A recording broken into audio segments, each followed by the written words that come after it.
pivot. Let's pivot to the bigger stories in the NFL, in my opinion, which is all these superstars demanding trades or asking their team, like, yo, you got to trade me.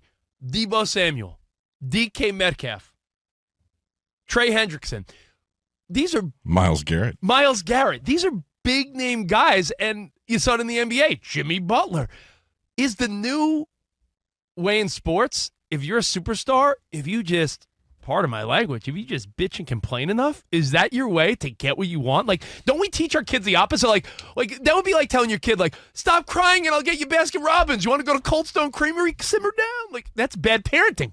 We're giving it to bad parenting. Bitch and complain. My dad would say bitch and moan. Moan's a good. Yeah, that's. Yeah, you bitch and moaning. Yeah, that's the expression. But is that the way? It's been the way for a minute now. I don't think this is anything new. It's a matter of, do you give into it or not? And the phrase over the years, Kavita, I look at it this way: if you're a disgruntled employee, then beat it. It's like Aaron Judge recently said when asked about the facial hair, right? The facial hair change. I heard he has a Fu Manchu now. Is that true? No, he said he's choosing to not have facial hair, at least for now. He does in the offseason, but he said, look, the greats before me did it that way in respect to them and the traditions. I'm fine with it. I'm cool with it. He said, but if that was the determining factor of you wanting to play here or not, then maybe you shouldn't play here. Like, if that's really what it means to you, like, then you're not thinking big picture of what it really means to play for this team. Then you don't want to be on this team anyway. Even Johnny Damon said that recently. He's like, yo, man, I loved my beard, but I wanted to play for the Yankees. If you really want to play for that team, you're not going to act this way. So as an owner who's paying you ridiculous money, I would take the approach of, like, then beat it. Dude, I'm it's a believer. Like a girl in a relationship who's acting ho-hum about you. It's like, I know it's easier said than done, but it's like, well, if you don't want to be with me, I want to be with someone that wants to be with me. So then go and see if the grass is greener. And that's what these owners are doing, and I'm glad. It's not a matter of them giving in.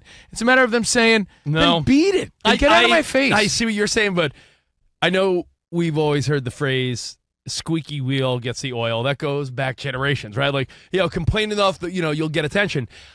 I hate it, Rich, but it's true. I know what you're saying. You're saying, if you don't want to be in this marriage or relationship, or you don't want to be at this company, or you don't want to be part of this radio show or TV show, if you don't want to be here, get out. Yeah, there's the door. But that's the reality, But Rich. there's contracts, dude. Like a guy, if you're telling me DK Metcalf just is like, yeah, I'm sort of done. Okay, he could dictate this? Fox Sports Radio Nation. If you're a small business owner, pretend you are. If you're not, you have a disgruntled employee. He can't be replaced? Beat it. You want that guy working for your company when you're trying to put a good product out there?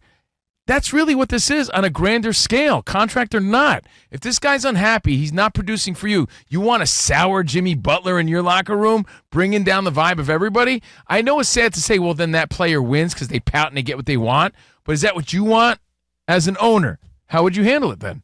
Because I would be like, then go ahead, go. You know what? Everything you're saying, and hope that karma gets that dude, person. I don't disagree with you. I know. So what are they supposed to do? It sucks because what you're saying is, if you're a big enough star, pout and get what you want.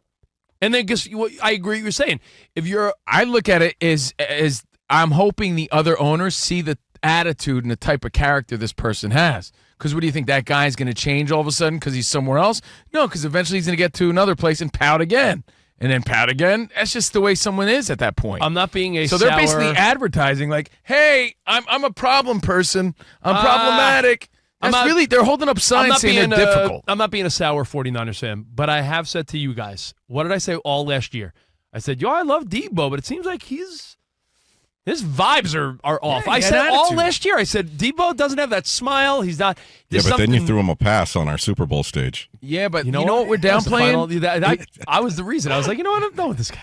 There's a reason that we, Covino and Rich, have some longevity. It's not because we're the greatest broadcasters. I like to think that. I like to think that, hey, we're entertaining, right? But we're easy to work with. I think that's very undermined and downplayed in life and in sports. These guys, there's so many players that were great, but they were difficult. Terrell Owens comes to mind. He could have still played. He just was a headache after a while. People stop wanting to work with you. I know people in my life that are super talented, but guess what? They're not working and they're not finding jobs. You know why? Difficult. So as an owner, you've had enough of this guy, right? I've had enough. This guy doesn't make or break your organization. Guess what? The Bengals go on with or without this dude, right? And he's advertising. He's difficult. So, yes, someone else will pick him up, but he's going to be difficult somewhere else. What if Guaranteed. a player? But Covino, what if a player does it respectfully? Like, we don't know how Hendrickson is handling this in Cincinnati. Maybe he went to the owner and the general manager in a respectful way and said, "Yeah, then that's different." Yeah, I that's just different. move on. But he's not going through the media and he's not pouting and he's not But still, saying he's negative saying, things. I don't want to play here. You're never going to get the production out of that dude that you're paying him for. Like I said, I hate to bring it back to relationships. If there's a woman in your life, and I've been there, I've been through divorce and everything else, and she's like, I don't want to be here anymore. You're never going to get that production out of her if she doesn't want to be in this relationship. It's not a mutual respect at that point. You know, if you know a player on your team or an employee of your company is out the minute their contract or agreement is up, they got to be in it mentally. then you're just sort of biding time. Like, you know, that's why a lot of times contracts, they'll open it up early and be like, yeah, you know what, we'll buy you out or get out of here, because you're right. It's, you know, like your senior year, how towards the end you sort of give up. That's the mindset too when a contract's coming to an end and you're like, yeah, I know I'm That's not why it's staying more here. than money, man, because these players, in anything that you're involved in, but these players particularly, have to be drinking the Kool-Aid of whatever that team is. It's like you know who's done a great job of that? Baker Mayfield. I don't know. He comes to mind immediately because whatever team he's on, and we've seen him on 4 teams. You didn't see him drinking the Kool-Aid of these teams, making the best of that situation. Like, that's what they have to do, but it's so money-driven that it no longer becomes about the team. It becomes about the money. But that's the problem. So You want these players to really buy into that organization. This is a tricky one. And if they're not, beat it. And this is where we get your feedback next. 877-99 on Fox. Debo, DK, Trey, Jimmy Butler, NBA. When players, the word demand is strong, but when they demand a trade or ask the team, hey, sometimes it's time to move on, Rich, like Danny G insinuated. That's fair. Sometimes it's time. Shohei Ohtani, it was time for him to move on. He outgrew that city. It was his time. He, filled out his time there.